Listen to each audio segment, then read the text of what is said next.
दुश्मन आपके सामने है। कर्म करो अर्जुन, कर्म करो। बंगाल कर्म करने के लिए तैयार है। बंगाल कर्म करने के लिए तैयार है।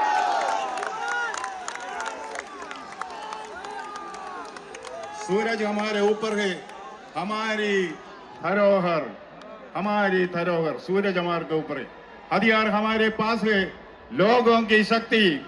दुश्मन हमारे सामने है, राज्य की दुर्दशा। बंगाल तैयार है। बंगाल निर्णायक कार्यवाही करने के लिए तैयार है।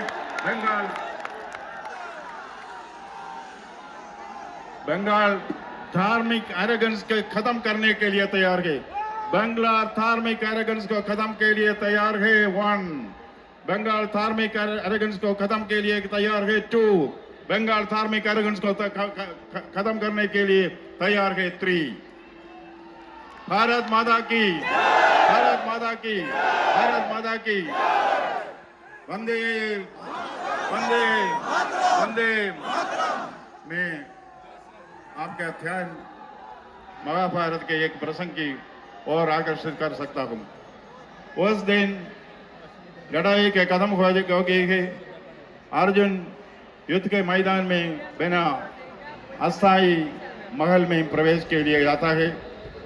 कृष्ण सारथी के जब अर्जुन अपने निवास के सामने आए, उन्होंने सोचा मेरी वजह से युद्ध में जीत हुई है, मैं ही वीआईपी हूं।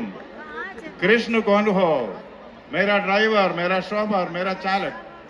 अर्जुन चाहते थे पहले कृष्ण रथ से उतरे और अर्जुन का स्वागत करें।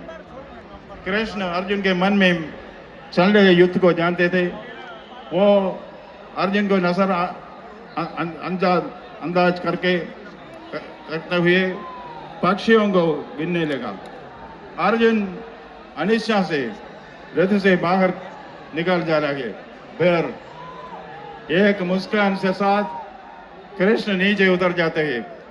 जैसे ही कृष्ण के पैर मैदान में छूते हैं, रथ आग की लपटों में लिपट जाता है, चकनाचूर हो जाता है, हवा में विस्फोट हो जाता है। चकित होकर अर्जुन को नहीं पता था कि वास्तव में क्या हो रहा है। कृष्ण एक मुस्कान से साथ फिर से उसके कहते हैं, अर्जुन चिंता मत करो, कुरुक्षेत्र के युद्ध में इतने दिव्य दिव्य दिव्यास्त्र इस रथ पर गिर पड़े, यह विस्फोट नहीं हुआ क्योंकि एक कारण है, एक साधारण कारण है, मैं वहां था। कृष्ण ने कहा रथ में मैं था। जब मैं वहां नहीं होता है तो ऐसा होता है। वो रथ इसलिए नहीं टूटा क्योंकि उसमें निर्भय श्री कृष्ण था। अभी